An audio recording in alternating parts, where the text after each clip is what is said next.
The angel of the Lord declared unto Mary, and she conceived by the Holy Spirit.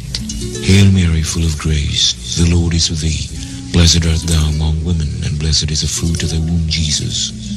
Holy Mary, Mother of God, pray for us sinners now and at the hour of our death. Amen. Behold the handmaid of the Lord. Be it done to me according to your word. Hail Mary, full of grace, the Lord is with thee. Blessed art thou among women, and blessed is the fruit of thy womb, Jesus. Holy Mary, Mother of God, pray for us sinners now and at the hour of our death. Amen. And the Word was made flesh, and dwelt amongst us.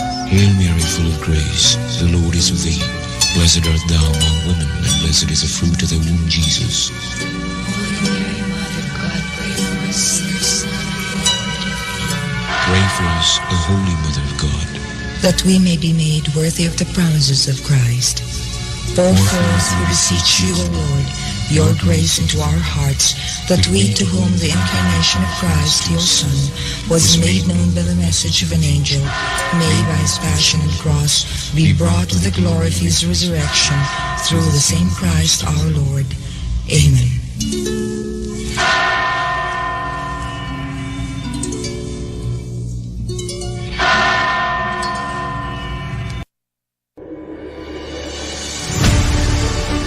Kini ang simbiyanan sa RPN, Radio Philippines Network, DXKS, DXKS, 1080, ang inyong Radio Ronda, 5,000 watts, nagsimbiya sa ikatulong andana sa UFCO Lim Building, Borromeo Street, Dakbayan sa Surigao. RPN, Radio Philippines Network, DXKS 1080, ang inyong Radio Ronda.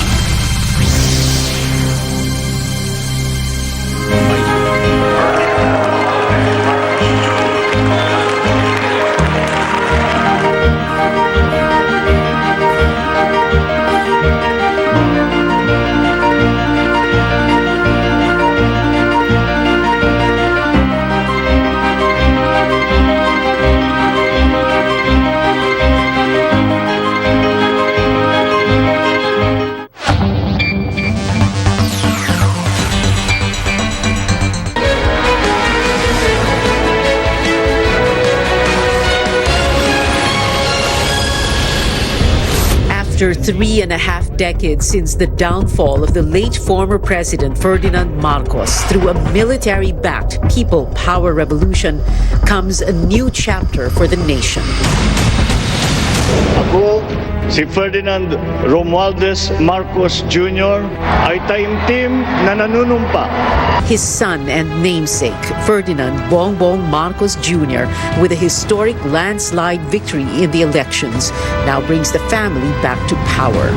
I am here not to talk about the past. I am here to tell you about our future. For 6 years, Marcos will steer the course of a polarized nation amid a global economic and health crisis as the 17th President of the Philippines.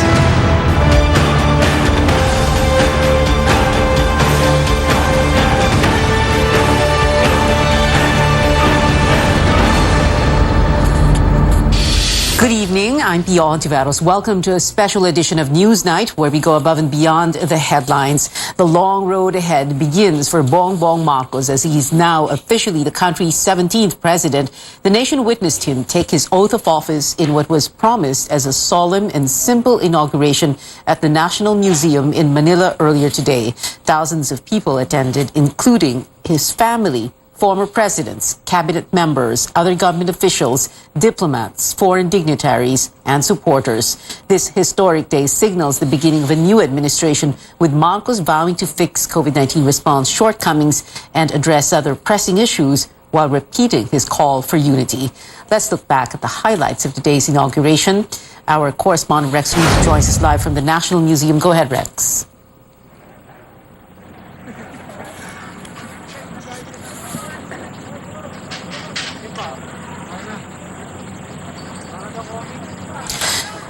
Rex, go ahead. Well, despite the controversies, criticisms, and cases of disqualification that he faced in the last 10 months, not to mention the heated campaign season for the recently held national elections after he took his oath of office this lunchtime, he is now President Bongbong Marcos. Talaga ang aking sarili At itatalaga ang aking sarili sa paglilingkod sa bansa. sa paglilingkod sa bansa. Kasi hinawa ako ng Diyos. Kasinawan ako ng Diyos. Congratulations, Mr. Maraming President. salamat. It's history coming full circle. The Marcoses officially returned to Malacanang. 36 years had passed since Ferdinand E. Marcos was ousted by the People Power Revolution. Marcos and his family arrived at the National Museum to take his oath as president about half an hour before noontime.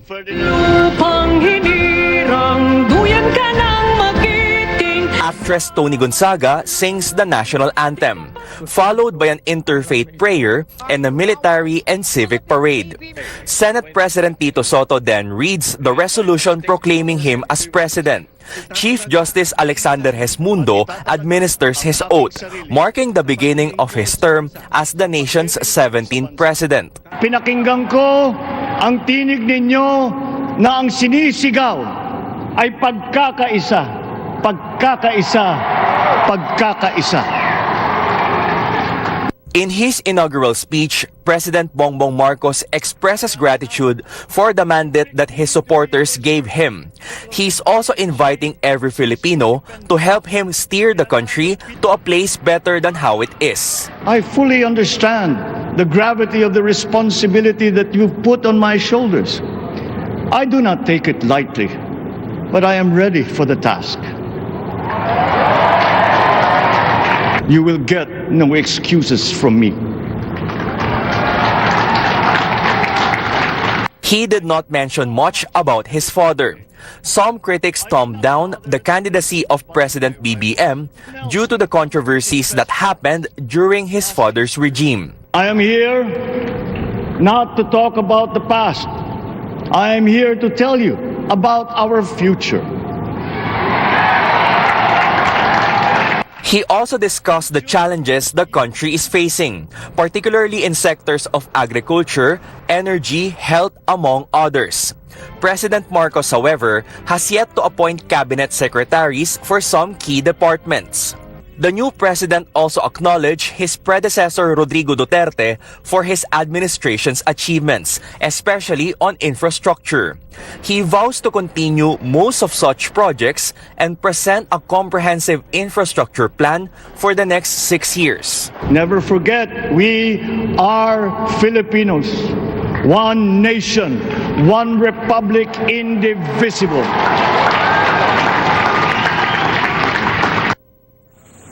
Alexander Sandro Marcos. So what do we have here so far outside the National Museum of Fine Arts? We're still seeing organizers disassembling tents that were used for the inauguration.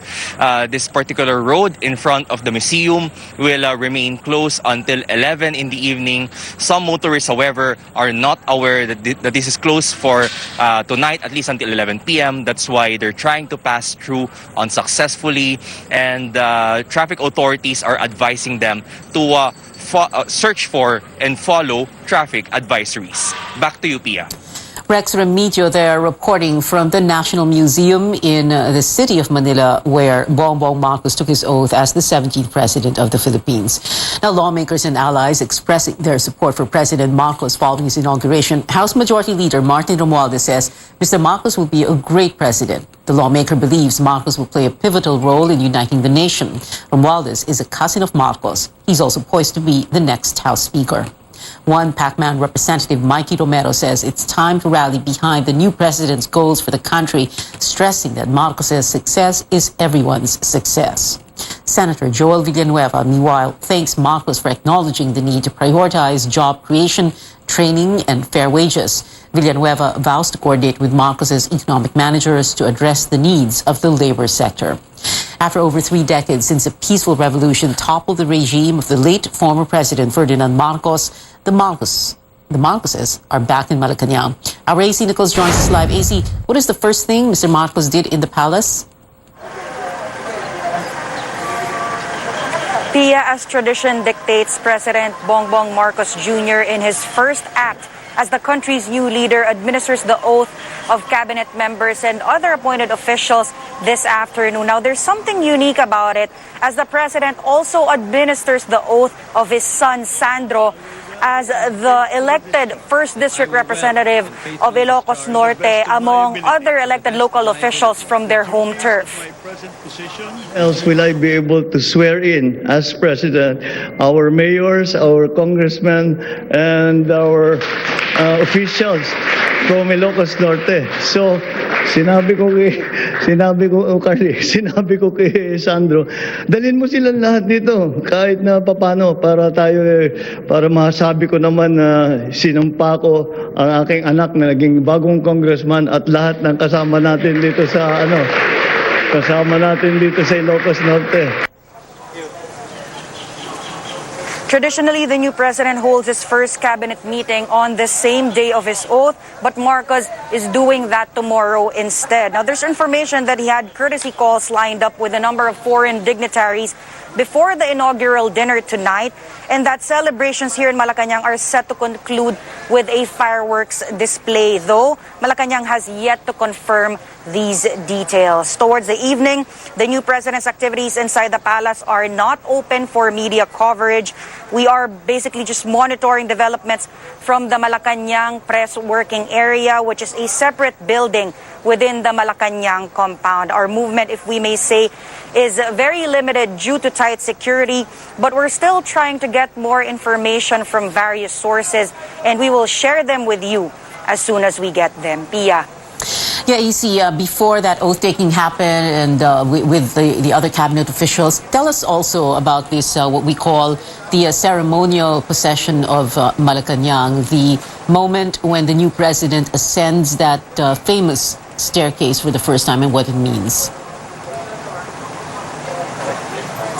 Yes, from the National Museum at around 3:30, we saw the Marcos family, the new first family of the Philippines arrive here in Malacanang, and they were given arrival honors this time by the Presidential Security Group. This supposedly symbolizes that the PSG is now ready to protect the country's new first family. From there, actually, bigla nga silang inulan habang naglalakad pa lang sila dun sa main yard ng Malacanang Palace, umulan, and buta naman nabigyan sila agad ng umbrellas. And then we see the new president go up or ascend the main staircase of Malacanang, and this supposedly signifies or shows that he has now reached the highest official or government position in the land. So from there, we saw him lead or administer the oath of his cabinet officials, as I reported earlier, and then the oath of his son, Sandro. And unfortunately, after that, Pia, RTVM's live stream or broadcast of the inaugural ceremonies have ended already. So right now, we're just trying to monitor the developments by asking our contacts kung ano na yung mga nangyayari, especially since the inaugural dinner is supposed to begin at 7 p.m. tonight. But like I said, wala na tayong nakukuhang live feed.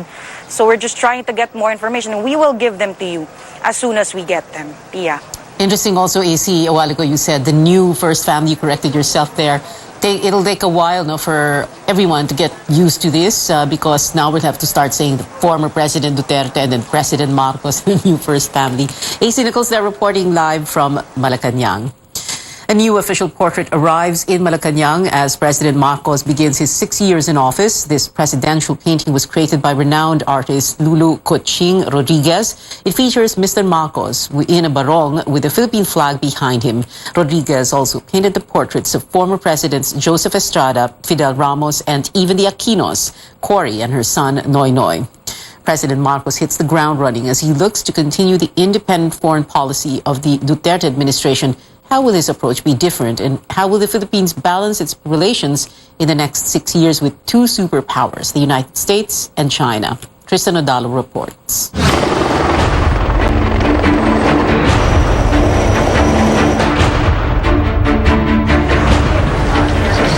As the chief architect of the country's foreign policy, Bongbong Marcos faces a balancing act as president. The United States wants a stronger economic partnership with the Philippines and upgrade the long-standing military alliance with Manila amid rising tensions in the South China Sea. The United States remains committed to standing with the government of the Philippines, and we have spoken up against infringements of the Philippines' sovereign rights. Both sides acknowledge the need to update the Mutual Defense Treaty and Visiting Forces Agreement. That the U.S.-Philippine alliance has been left behind. The elevation of the BSD, the restart of EDCA. From one superpower to a regional power, China also sees the Philippines as a key partner, promising a new era of bilateral relations. I'm confident that, guided by our two leaders, China-Philippine relations will be brought to new heights. Manila has filed a number of diplomatic protests against Beijing over territorial incursions in the West Philippine Sea. The Duterte administration counts around 300 of such protests. Marcos makes it clear his administration will also assert the country's territorial rights. We will not allow a single square, and we even make it smaller, a single square millimeter of our rights to be trampled upon.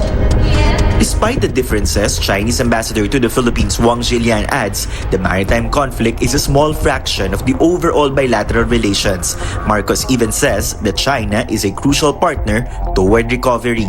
Our strongest partner has always been the People's Republic of China. Marcos Jr. should play his cards well in engaging with China and the United States. His actions must be erudite and strategic at the same time. President-elect Bongbong Marcos takes office at a time when the region is encountering a number of geopolitical flashpoints.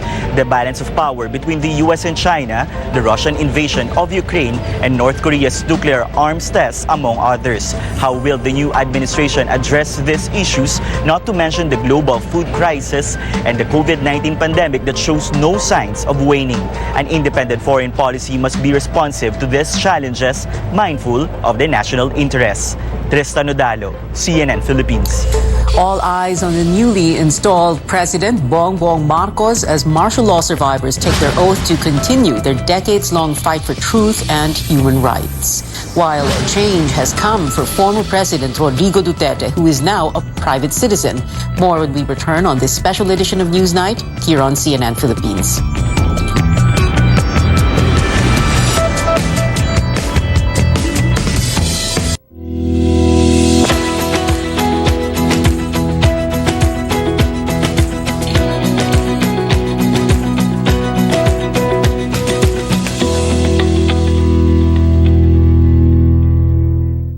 Exodus 18:21. But you choose from the people capable men, God-fearing men, men of truth, those who hate bribes, and put them over the people as rulers of thousands, rulers of hundreds, rulers of 50s, and rulers of 10s. Ang mabuting balita ay hatid sa inyo ng MX3. Kinto One, Toyota's global leasing service, gives you the freedom to move, to go where you want, the freedom to be productive, freedom to pursue your passion. Kinto One, powered by Toyota, lets you choose how you drive your life, giving you the freedom to enjoy what matters most. The freedom to drive worry-free is yours. Kinto One. Subscribe and drive. Sa dami ng taong nakalipas, salamat dahil hindi niyo kami iniwan. Dahil sa inyong tulong, mas naging maayos ang akala namin nakalimutan na. Basta't nariyan kayo, alam naming hindi mapapabayaan ang aming paghihirap para sa sarili, sa pamilya, sa kapwa, at sa bansa. Kampante kami, basta't kasama kayo.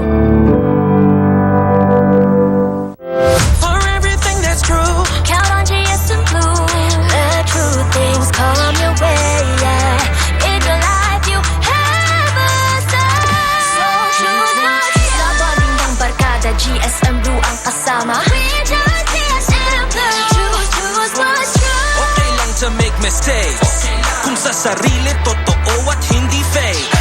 Dahil ito ang KSM Blue.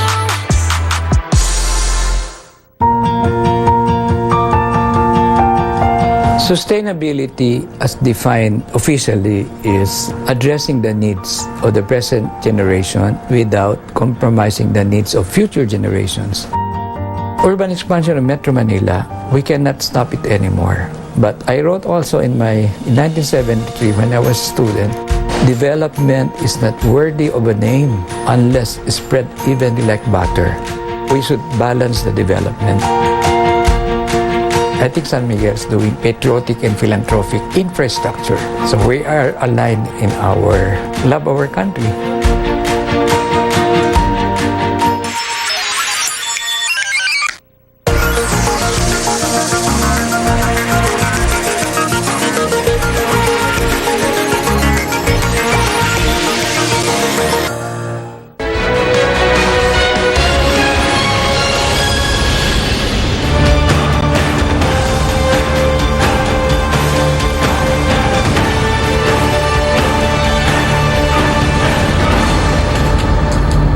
You're watching a special edition of Newsnight hours before another Marcos was sworn in as the 17th President of the Philippines. Martial law victims held their own oath for the country at the Bantayog ng mga Bayani in Quezon City. Anjo Alimario tells us survivors made a promise not to let the horrors of the dictatorship be forgotten. They refuse to be silenced. They will not be drowned out by the voice of the majority. Victims of martial law under the dictatorship of former President Ferdinand E. Marcos band together for panunumpa para sa bayan. Their stand is clear: guard the truth against tyranny, falsehoods, and trampling of people's rights and freedoms. Wasakin ang pambabaluktot at kasinungalingan na malawakang nilikha't pinakalat pabor sa kandidatura ni Ferdinand Marcos Jr. Thousands were killed, tortured, imprisoned, and went missing during the martial law era. The Marcos regime was eventually toppled by people power in 1986. 3 decades later, the Marcoses are back in Malacanang. Protesters say they are appalled how the Marcoses refuse to acknowledge what may be the darkest period in the country's modern history. The newly installed president previously said he has nothing to apologize for. Survivors admit they are a vanishing breed. That's why it's important for them to pass the torch of truth to the youth. Huwag na huwag baluktutin ang kasaysayan. Huwag na huwag kalimutan ang nakaraan at ipagpatuloy pa rin ang katotohanan para sa kalayaan. The younger generation is ready to take on the challenge. They feel that the bigger enemy now is disinformation. We learn from our past. We learn from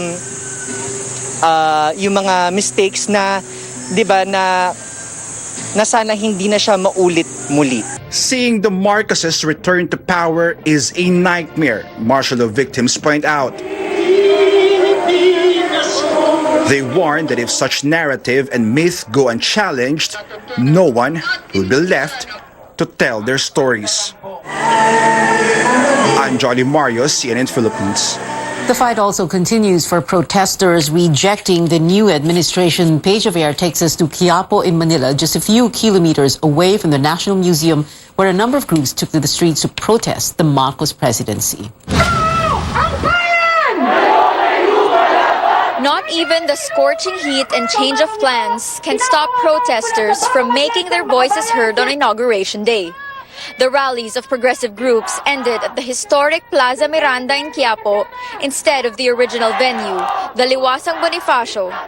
Police earlier asked them to change location to avoid possible clashes with supporters of President Bongbong Marcos. While Marcos was taking his oath, the rally went on in Quiapo.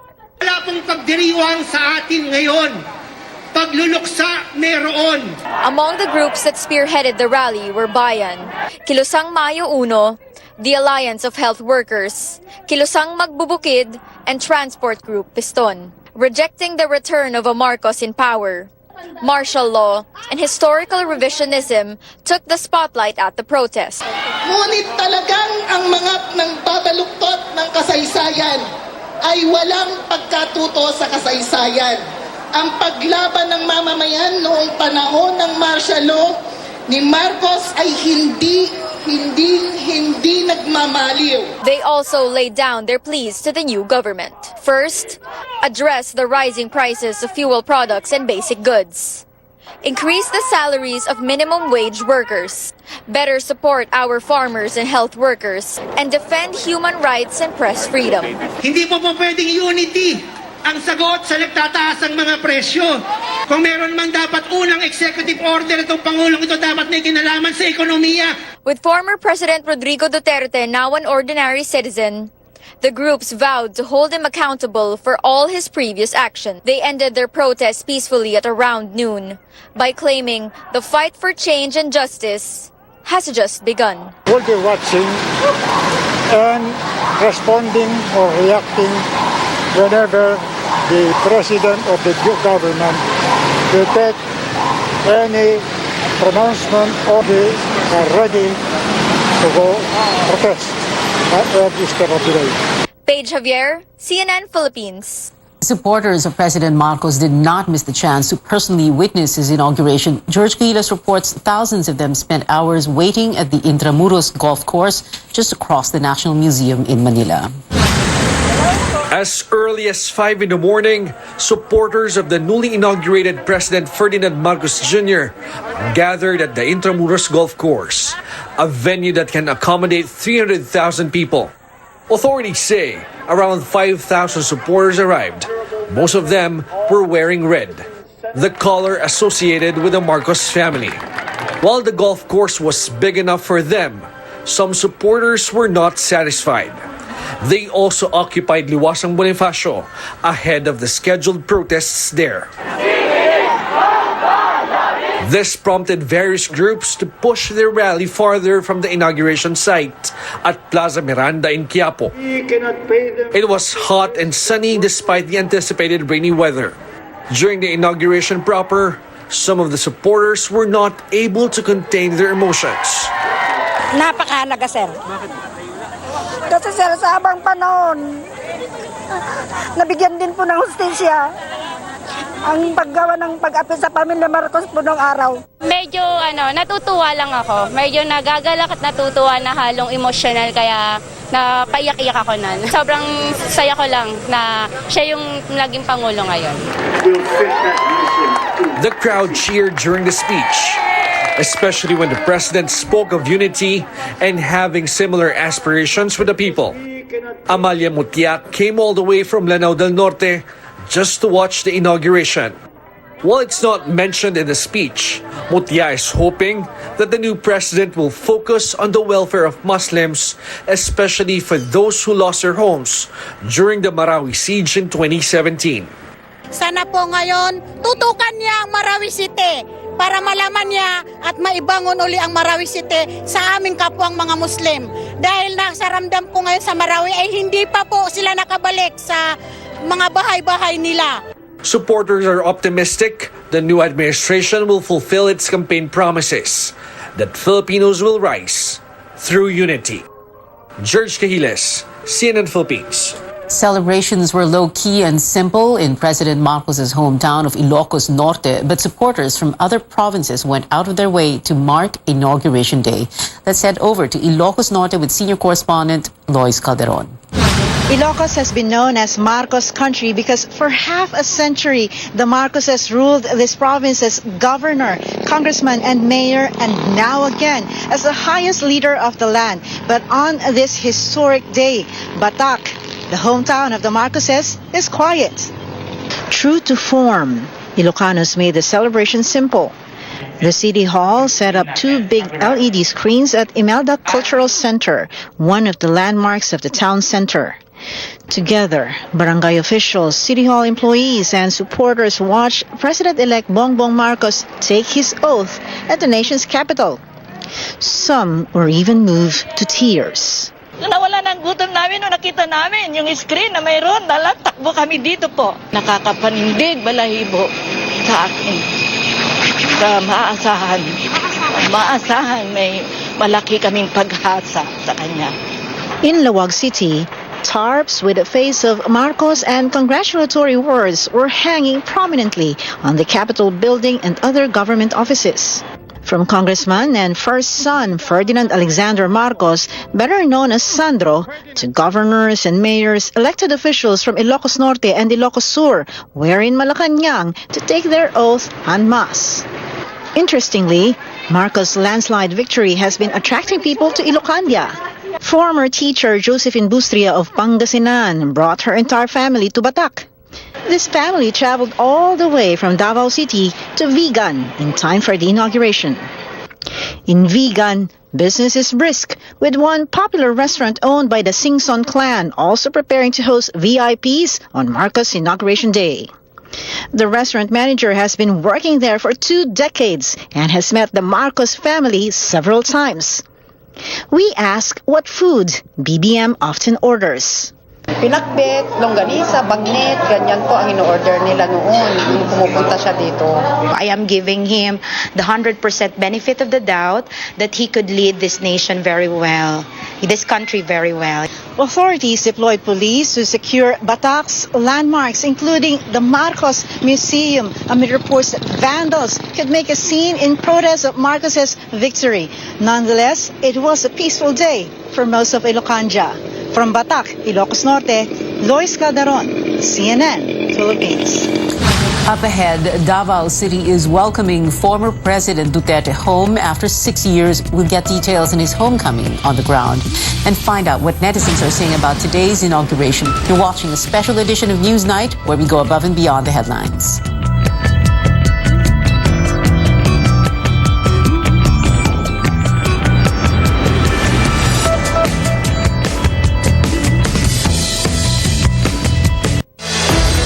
We have the power to protect Mother Earth, keeping it cleaner and greener, to preserve our one and only home.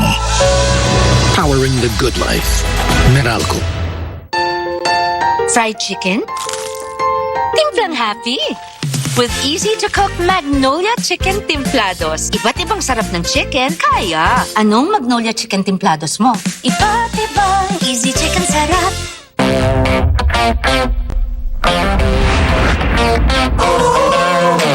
Eyes on me everywhere, but I still take the dare. My game is always fair. I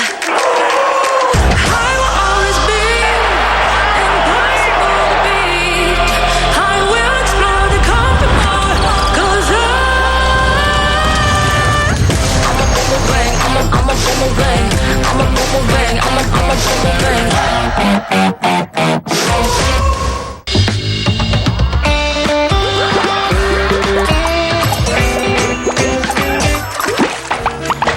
Masaya ang beer ko at tawanan kapag kumpleto ang barkada. Sarap laging kasama. Pinipisang ko ito na. Naku, ito na siya! Pisang ko. Hello, Pinsan! Eh, na pa kita inintay. Tara, pasok na! Pinsan, kamusta ka na? Ba't ngayon ka lang? Excited na ako eh! Kana, dito tayo! Pwesto ka na dyan! Okay ka na, Pinsan, ha? Ganito mangyari. Magbabatuhan tayo ng jokes. Dapat hindi tayo matawa sa mga jokes na ibabato natin. Kung sino unang tumawa, talo. Oh, sige, game, Pinsan! Oh, game ka na, ha? Ito na. Puro beer jokes tayo, ha? Puro beer lang. Oh, ako na una. Anong zodiac sign ang mahilig sa beer? Ano? Eddie, beer, go. Ako naman, ha? Anong beer ang sinasabi mo kapag may napikon sa'yo? Ano? Eddie, uy, biro lang yun. Ako naman. Anong beer ang hindi iniinom? Ano? Eddie, itong mga hawak natin San Miguel Pale Pilsen. Kasi kanina pa tayo nagjo-joke. Nakalimutan natin uminom. Cheers! Oh, cheers, cheers, Pinsan, cheers! Masarap kapag kumpleto ang samahan sa beer ko at tawanan. Kayo, paano nyo celebrate ang International Joke Day ng Barkada. Huwag kalimutan ang malamig na San Miguel Pale Pilsen ha. Sarap laging kasama. Happy International Joke Day. Joke, joke, joke!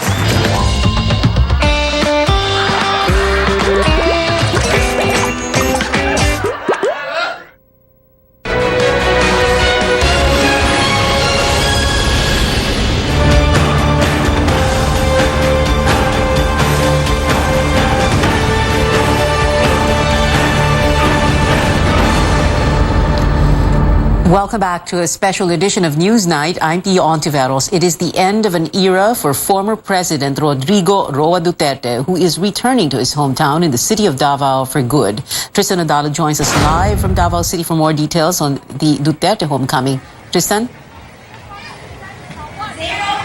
Pia, supporters of former President Rodrigo Duterte are now gathering for a homecoming concert dubbed as Salamat Tatay Digong. They say this is their way of paying tribute to the former chief executive who ended his term as the country's 16th president. Local artists are performing right now, and the organizers say that this is their way of showcasing homegrown talents as their way of honoring the President Duterte, the Mindanaoan pride. Nakaka-proud, 'di ba, na galing sa ating city yung naging 16th na president. Of course, si Tatay Mayor naman, very visible siya nung mayor siya dito sa ating city. It's also very inspiring for us, 'di ba, as a regular netizen, an employee to pursue, 'di ba, kung ano yung passion natin. A group of senior citizens and OFWs were the first to arrive in the concert venue at a local mall in the city. Some wish that the Duterte programs will continue under President Marcos, while others say 6 years was not enough. Yan po ay nakikita niyo naman sa personal. Nagpapasalamat ako for 6 years ng servisyon niya. Sana yung bagong pa naman ngayon ay yung ano bang mga kaayuhan niya sa una, sundin nila ang pagbabago. Kulang yung 6 years kay Tatay Digong. Idol namin siya sa buong OFW. Siya ang pinaka-the best. President Rodrigo Duterte is expected to arrive here at the concert area, but so far we have not seen him. Security is tight at the moment, and earlier before leaving Malacanang, the former president urged the public to help and support the new president, President Bongbong Marcos. Back to you, Pia. Tristan Odalo there reporting live from Davao City. Bidding farewell to her post, former Vice President Leni Robredo thanks her supporters online. Robredo calls it an honor to have served in the last 6 years. She says, quote, "Tinanglawan natin ang landas ng isa't isa, diretso lang tayo para mas marami pang matanglawan na iba," unquote. Today, her Facebook page also went from Vice President Leni Robredo to Attorney Leni Robredo. Robredo's daughters had their own messages of gratitude, with Jillian tweeting she's happy to have her mom back full-time. Trisha Robredo also posting about her mother leaving the VP role, saying, quote, "Every new beginning comes from some other beginnings," and unquote. Attorney Leni Robredo set to launch her NGO Angat Buhay tomorrow in Quezon City.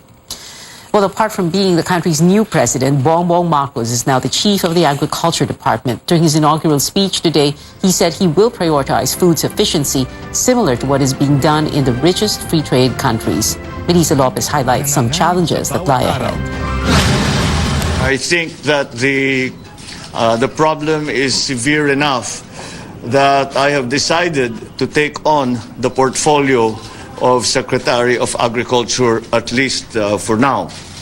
It is a president's way of nipping an issue in the bud, and Bongbong Marcos taking on leadership of the Agriculture Department will somehow assure the nation that food will not be denied to the Filipino because it is no longer affordable and supply is short. The food crisis is a clear and present threat.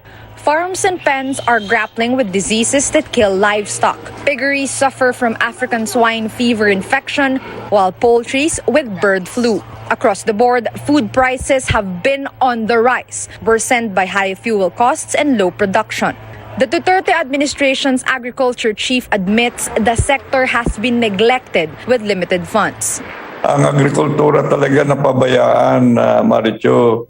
That's why this is stunted growth. That's why hindi pa rin tayo makapagbigay ng maraming post-harvest facilities and the like. Parang second-class citizens ang tingin ng sektor ng agrikultura, ng mga farmers. I mean, the farmers are not properly supported. Ironically, the food producers remain poor. Farmers are barely recovering after 2 years of the COVID-19 pandemic. They earn just half of what factory and service workers make per day. They blame Agriculture Secretary William Dar for their condition, while importers have a different plea. Pondo para sa mga indemnification, para suporta modernization, smuggling, titigil, importation, malilimitahan. Ako, naniniwala, lahat agad na magsasaka, magiging masaya. It's very difficult for us to get an import permit, but we don't have enough food for not only the local population, but we also need to look after the requirement of industry, of meat processors. We also need to look after the requirement of hospitality, horeca, hotels, restaurants, catering. We need to really become systematic and try to remove all these bottlenecks and allow the trade to flow. In one of his earlier pronouncements, then President-elect Bongbong Marcos said rice could sell for 20 pesos per kilogram, but farmers say it may not be a fair price. Hindi siya doable ngayon. Best makukuha mo is 33, 34. Kung merong support ang gobyerno, tutulungan mo sila ng either through cash incentives or i-subsidize mo yung farm inputs niya, particularly fertilizer dahil sobrang mahal ngayon ng fertilizer. Dar says the staple could possibly sell for 27 pesos and 50 cents per kilogram, while the Agricultural Alliance of the Philippines says 30 pesos is good enough. Melissa Lopez, CNN Philippines. In other news, former Camarines Sur Representative Rolando Nonoy Andaya Jr. has died. His family did not provide details on the cause of death this morning. They're asking for prayers and space to grieve privately. Andaya previously served as House Majority Leader and Budget Secretary.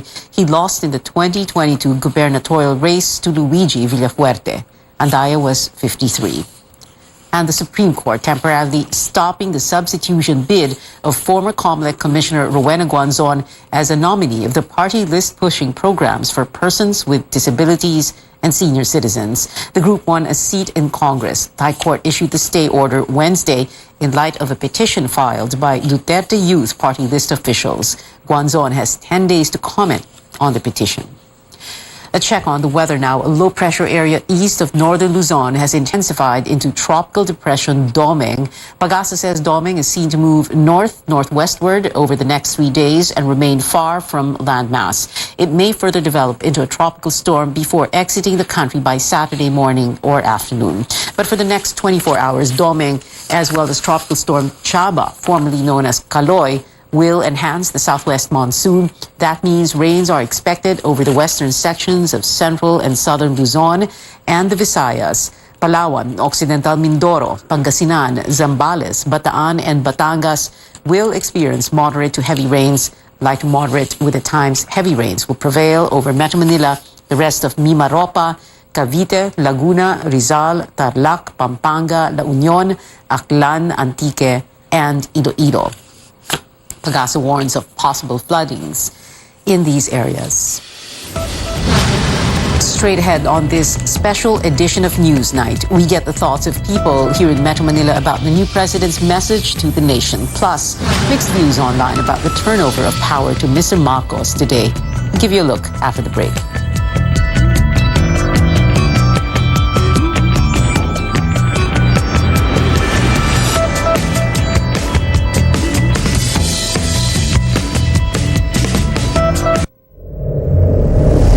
Mission accomplished. Four Gilas Pilipinas claimed their first win in a FIBA Asian Cup. Tapos ngayon, nandito ako para manalo. Filipino pole vaulter EJ Obena, he just wrapped up a series of indoor pole vault competitions. A warm hero's welcome greeted the new breed of Filipino world champions. Pagdanganan is getting the inaugural Miss Golf Award. The PBA has announced it is considering creating a bubble for the resumption of its 45th season. Every night, we take a hard look at the stories and provide you with multiple points of view from here and around the world. Now, we'll bring you more news you can use from the trading floor and the global markets, and bring you more news you can trust in business and finance. Buy, sell, hold on The Final Word, weekdays at 9 p.m. only on CNN Philippines.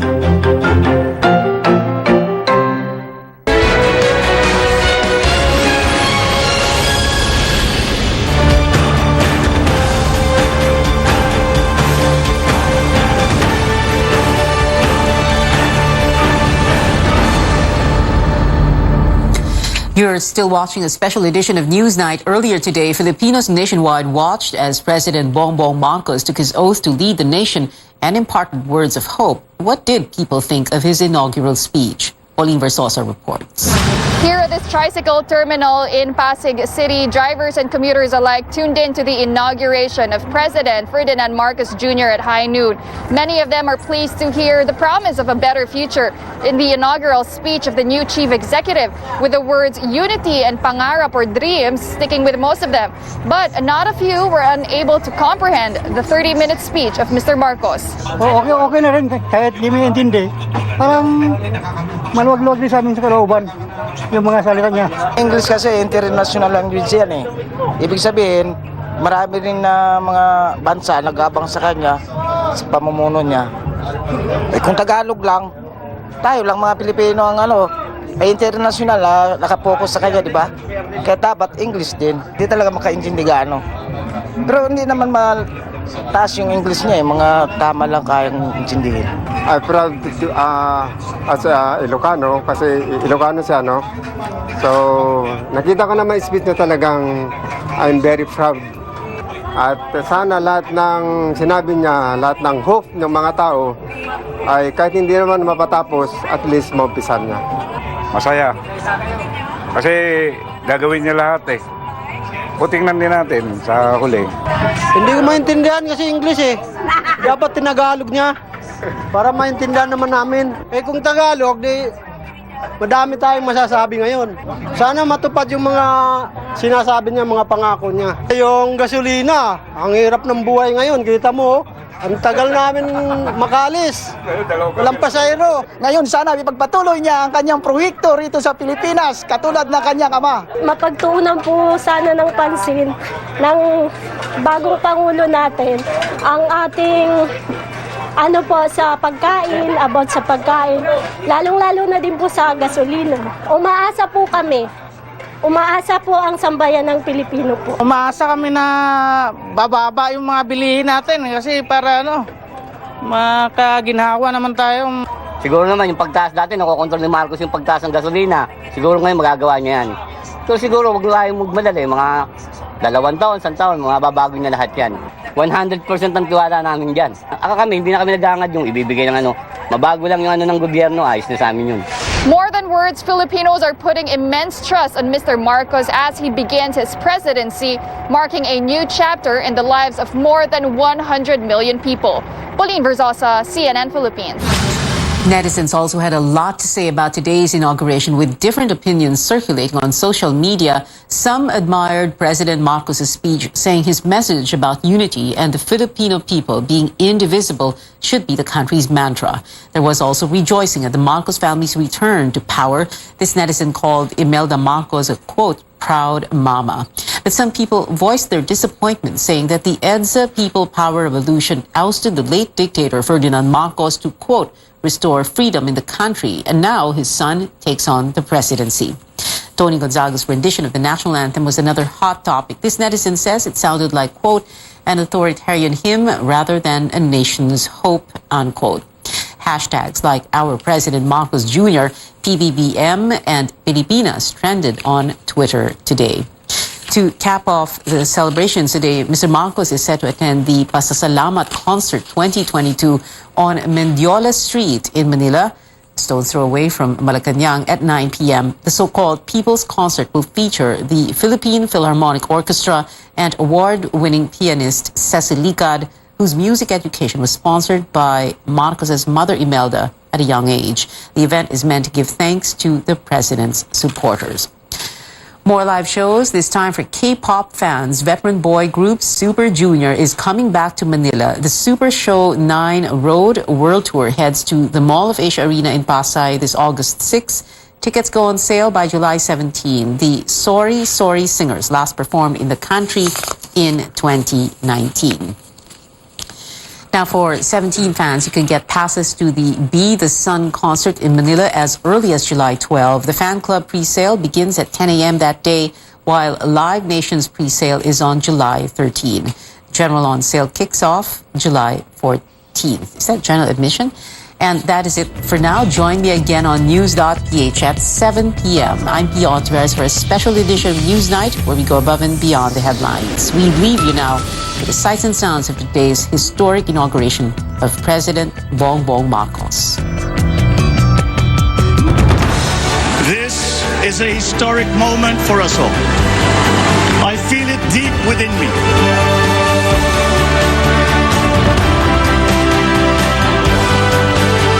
I offended none of my rivals in this campaign. I listened instead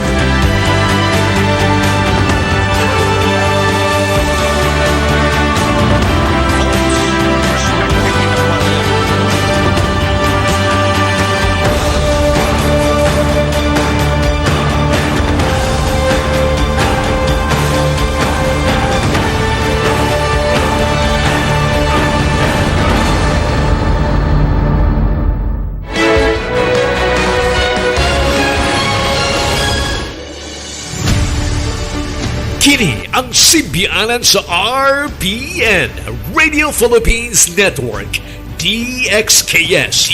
DXKS.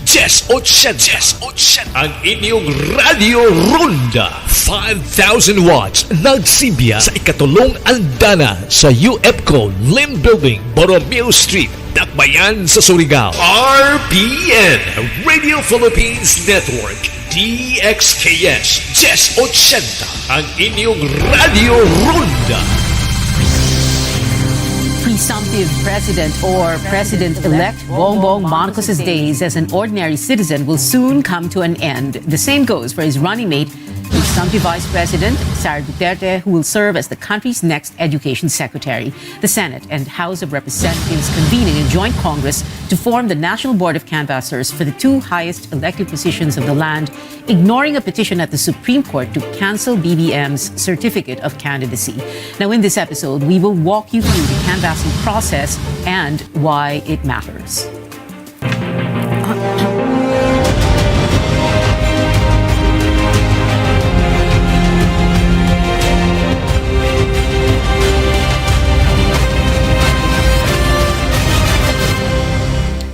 Good evening. I'm Pia Ontiveros. Welcome to your weekly political appointment fix, politics as usual. Now, before we go to the canvassing, let's talk first to Cavite Representative Boying Remulla, who is a member of the House contingent to the Joint Canvassing Committee. But at the same time, and this is really why we're speaking to him tonight, he has just been named as Justice Secretary of the Marcos Cabinet. Good evening, Congressman Boying Remulla. Can we begin with this? So you're a re-elected, you want a fresh term as congressman. What's going to happen to your position? Who's going to take your place? What happens next? Via the law, under the law, there are two options here. One is a caretaker can come in to deliver the funds to my district, whatever funds are allocated by the government. And the other one is for a special election to be called, which might be better because it will just be the beginning of my term, and there's a lot of time left. 3 years is a long time that to have no representative in Congress. That's why, well, hopefully, we'll be able to work out a special election for my district. All right. When we speak about you being Justice Secretary, by the way, no. When were you told that you would be Justice Secretary, or matagal nyo na itong pinag-usapan ni BBM even before the election or right after? Pia, I didn't apply to be secretary, kasi first of all, I really ran to be a member of the House. And I was expecting to become the majority leader of the House. No? That's already an arrangement that was being worked out with the presumptive Speaker. But actually, 2 or 3 days after the elections, I was called by the President-elect to his home. And we had a conversation where he told me that he wanted me to serve as his Justice Secretary. And Pia, as a lawyer, I can tell you it's every lawyer's dream to attain the rank or status, but it's not the point. The point is really to be able to help the government run things. Probably my leadership style might be compatible with the leadership style of the president. And it's just a dream for me to be able to serve in this capacity. And with the problems the country has, somebody has to step up, and I'm willing to take a challenge for this. Can you give us an idea of what you're going to be doing as Justice Secretary? Like, what kind of program? What are you going to focus on? Are you going to, for example, look very well into the prosecutorial service? Other DOJ programs? Well, the DOJ is a very, very big department, Pia. First of all, what do you have there? You have the Land Registration Commission. We have the National Bureau of Investigation, Bureau of Corrections and Criminology, and so many other offices. I mean, name it, the DOJ participates in every government activity. So there's so much to do. And the most important thing probably is the rate of prosecution, acquittal and conviction that is happening right now, where there are jails, when we talk about overcrowded jails, it's because of the slow pace of justice. So probably it's about time that we audit one thing. That the first things we can do is to audit all of the detention prisoners to see if they're allowed, they can be freed already, to decongest the jails, and for those that have to be prosecuted to work double time. Pia, there's a saying, may sinasabi nga, and justice for all. Eh dapat dito ang hustisya para sa lahat talaga, sa mayaman at sa mahirap. Ang nangyayari, ang nagdudusa talaga, yung hindi masyadong, yung walang kaya sa buhay. Kaya kinakailangan bigyan natin ng pag-asa ang taong bayan. Ang hustisya ay naroon para sa lahat. Para sa lahat, mayaman, mahirap, lahat ng Pilipino ay dapat magkaroon ng hustisya. And justice for all, it's good you brought that up because, for example, there are plenty of wrongful convictions, for example, or there are people who we know we should be in jail or in prison and are out scot-free. Yes. Maraming nakakulong na hindi dapat nakakulong. At marami namang napapawalang salan na may kasalanan talaga. Kailangan talaga bantayan ng gusto, Pia. Dito magkakasubukan dahil ang bigat kasi na kagaya ng NBI, kasama natin ng NBI. Kagaya ang kalaban namin dito sa DOJ, sindikato, di ba? Hindi lang sindikato, mga Pilipinong gustong wasakin ng bayan natin, mga mandaraya, lahat ng uri ng criminal activity sakop talaga ng aming mandate. Kaya talaga we have to hit the ground running and to make sure that all of these things are really solved. Marami kasing pwedeng masolve, Pia, na hindi na-solve dahil hindi hands-on ang ibang tao sa trabaho nila. O kaya, medyo ang institusyon ay walang mababa ang moral, minsan walang budget, at minsan talaga kakonsyaba ng sindikato yung iba. Kaya iayos natin ang lahat. Itama ang mali. Sabi nga ni Ping Lacson, yun, kailangan natin gawin lahat yan. Okay. In the immediate aftermath of the election, napag-uusapan kasi yung, for example, if BBM were to push his unity theme, his unity campaign theme beyond the campaign and moving forward, that would there be that possibility of the new Marcos administration looking into, for example, the cases against Laila de Lima, who was and very clearly anyway, was a very severe critic of BBM himself? Well, that would be part of the continuity of the job that I will have. alam mo naman, PIA is about institutional continuity. Just like the presidency or any department, kailangan tuloy-tuloy ang trabaho niyan. So those cases left hanging, we have to resolve. And everything, if there is a need to review, we will review. Pero, yan, lahat yan, kasama yan, PIA. Politics or no politics, ano yun may kaso talaga yun. Wala tayong magagawa. Ang magagawa lang natin dyan, siguraduhin lang natin na tama ang ginagawa ng justice system sa lahat ng inuusig. At yun ang kailangan natin gawin, ang karapatang igalang natin. Lalo na ang ating constitutional rights. Well, yun ang importante, to do what is right. Kong Boying, also, we have a minute and a half to go before we let you go because I understand you do have something to attend to. Let's talk very quickly about the canvassing. So you have that petition to cancel yung COC ni BBM pending before the Supreme Court, but at the same time, it is all systems go for the canvassing. You have a 31 million votes for the president-elect and equal number of votes also, give or take, for Sara Duterte. So, dire-diretso lang ito, hindi po ba? The canvassing, as a matter of fact, people are saying perhaps by Wednesday evening or earliest Thursday, we could have a proclamation already. Well, we hope that we can finish everything by that time. Ano kasi, Pia, it is our constitutional duty to do this. Hindi naman ito binigay sa Korte Suprema para i-desisyon kung sino magiging presidente ng Pilipinas, di ba? Ang saligang batas, sinabi, the National Board of Canvassers shall be constituted. Kaya gagawin lang namin ang aming tungkulin sa abot ng aming makakaya. Kaya lahat ng sistema ang ginawa namin ngayon dito sa House ay very transparent. And one of the reasons why today I announced that I already admitted that I accepted the invitation of the President to join the cabinet is for transparency's sake, no? Kasi kasama ko sa Board of Canvassers, baka mamaya ito na naman, meron na namang alingangungaw. Ito, we're being transparent, Pia. Pero ito naman kasi, this was set up a long time ago under the leadership structure of the House, as it is under Speaker Velasco. Kasama talaga ako dyan sa listahan niya nung araw pa. But it's better that I disclose it prior to the canvassing para naman no one can say anything na. Diba? Well, there are 31 million votes for BBM. And lastly, final words from you.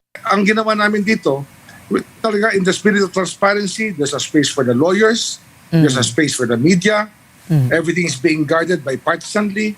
Kaya lahat ng pwedeng gawin nandiyan na. And then, under the rules that we will adopt, talagang yung rulings nito will be both the Senate and the House will agree on the rulings. If there are objections, then they will be resolved accordingly under the rules that we will adopt. All right, final words?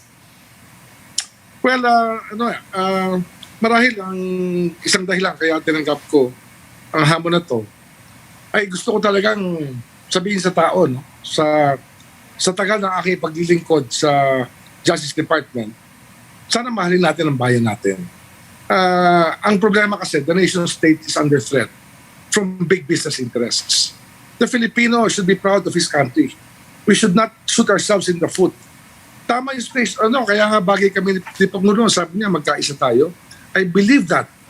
But, yun nga, sana naman, yung mga hindi nagwagi, matatapos ang canvassing na, ay tanggapin na at bigyan ng pagkakataon na maglingkod na maayos ang mga taong nahirang ni Pangulo at lalong-lalo na ang ating President-elect BBM.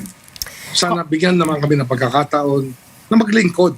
Alam ko na may babatikos, sanay naman tayo sa batikos, pero tingnan natin with an objective eye kung paano, kung talagang tama ang ginagawa namin para sa bansa natin. Diba? Isang bansa sana tayo. Yung unity is really important to our country at this time. Congressman and soon-to-be Justice Secretary Boying Remulla, thank you very much for being with us tonight, sir. We'll be back after a quick break. Stay tuned. SMC San Miguel Corporation. Bisag unsang industriya ang sudlan niini, tinguha sa SMC ang pag-uswag o paglambo sa mga Pilipino. Karon, gikan sa SMC, aniya na ang SMC Davao Cement. SMC Davao Cement. Gama sa Davao para sa Mindanao. SMC Davao Cement. Ato ni Bay.